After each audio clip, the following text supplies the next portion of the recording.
going on, guys? I hope this video finds you happy and healthy. Welcome to another fixer-upper video.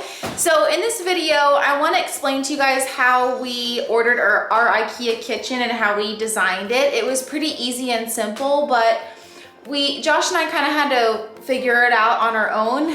There aren't a lot of tutorials out there on how to set up your IKEA kitchen and how to design it yourself and what the whole process looks like. So I want to take you through that step by step on how we designed our IKEA kitchen for very inexpensive and how it worked out beautifully for us. I am going to do a separate video on how we're going to put together the cabinets ourselves, but so in this video it's just going to be about how we designed it and how we ordered the cabinets and what that looked like for us. Okay, so enjoy the video.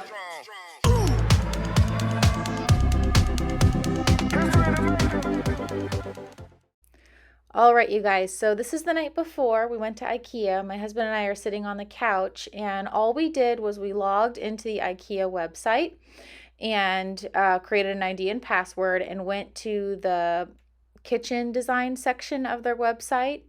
And since we already knew the layout of our kitchen, we knew we weren't going to be moving any plumbing lines or electrical lines. We knew where our stove was going to be and where our sink was going to be and where our fridge was going to be.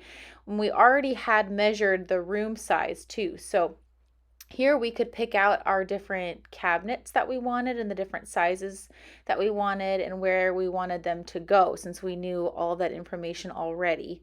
So here you see my husband picking out the different cabinet sizes and where the fridge, stove, things like that are already going to be. And there's kind of like a preliminary layout there that you see, which I think is super cool to kind of see it beforehand.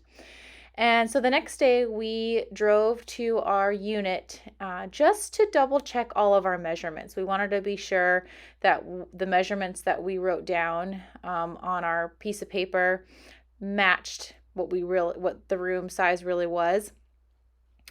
And here you go, us walking into the unit. This should look familiar for those of you who saw our first video of the tour of the unit.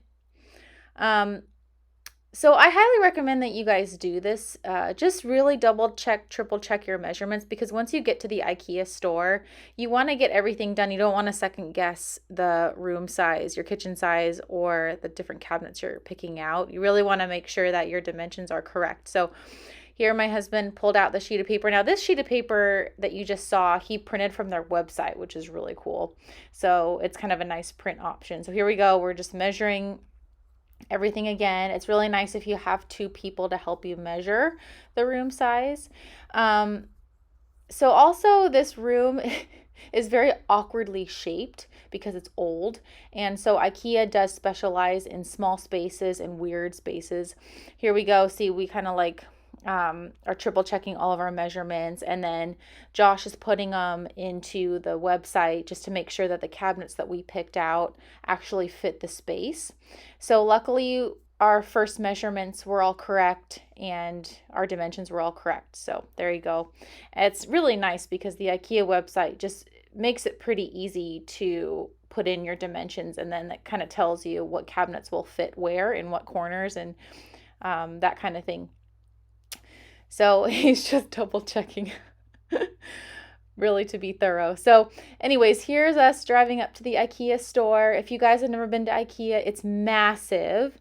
We ate lunch ahead of time because we knew we were going to be there for hours. Even just to get to the kitchen section, you have to first enter this massive store, go up the escalator, and then like walk a few minutes until you find the kitchen section of IKEA. So I kind of gave you some snapshot video, but I think IKEA is fascinating. There's a lot to look at. So here we go. We found the kitchen section and we found a computer. So Josh is getting ready to log into the IKEA website to pull up our kitchen design that we did last night.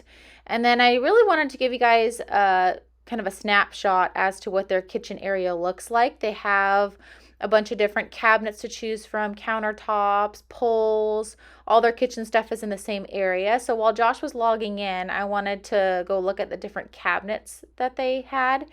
And I already knew which ones I was going to pick out because they were the same ones as last year that we used in one of our units we renovated. But I wanted to show you guys the pricing, the different ones that they had. They have different colors, different shades of gray. They actually have quite a bit of options for IKEA, I think.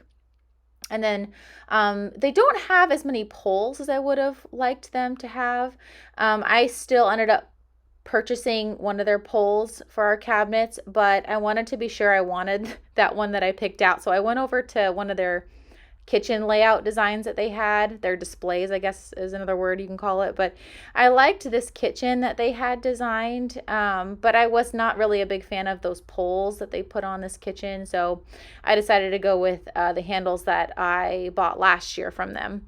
But this is pretty cool layout, I think, for a kitchen design. So that's the one thing I do like about IKEA too, is all their different displays.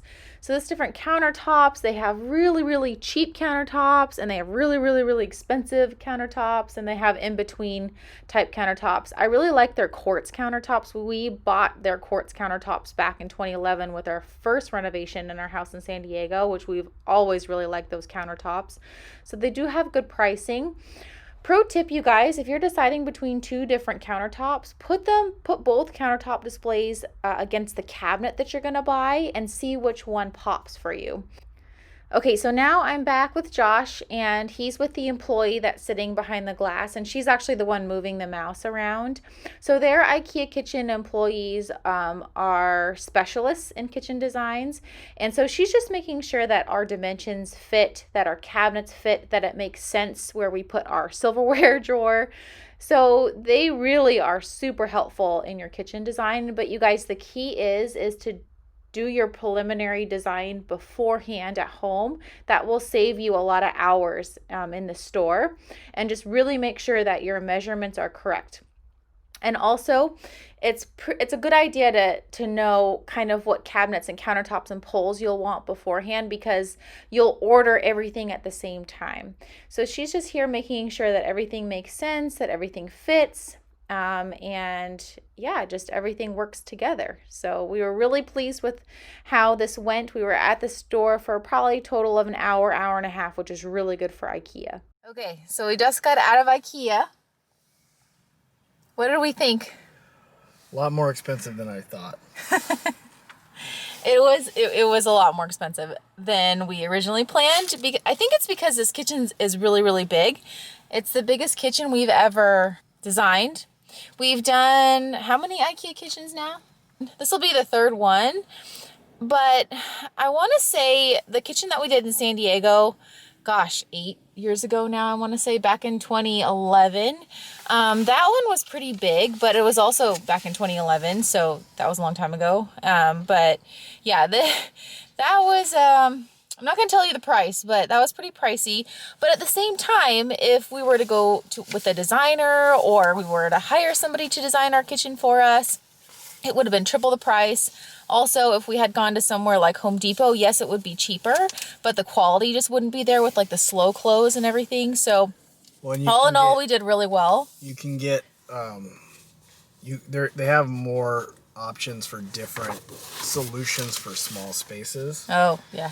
So Home Depot doesn't really have like base cabinets that have drawers. They have base cabinets that have doors, and then you can buy the inserts so that you can pull whatever's in there out. Mm-hmm. But they don't come with drawers. And once you've had drawers, once you've had IKEA drawers and pans in those IKEA drawers, it will change your life. Yeah, I totally agree. That is worth it in and of itself. So highly recommend going with an IKEA kitchen if you have a really tight budget, and especially if you have a weird shaped room for a kitchen.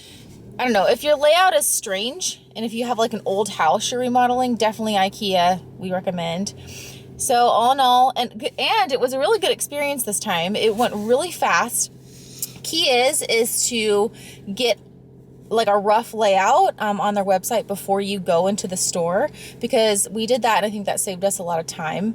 And so all we did was we just logged on to the IKEA website with our password, got our draft we already did last night, and then we were able just to pull it up, and then the lady who helped us was able to look at it and was like, oh yeah, okay. And then we kind of just fine-tuned things, tweak things, put our, you know, cabinet doors that we picked out on there, and our candles, and then that was it. And then we just ordered everything. So it's all set to be delivered November 15th. And there's a few items that they didn't have in stock. So those should be coming in soon also. Okay guys, so stay tuned for more of our adventures in renovating this unit, and hopefully you learned something from this video. Hopefully I convinced you to do an IKEA kitchen in your future. Like this video if you liked it, share it if you want to, subscribe if you haven't, and remember to always be kind to yourself.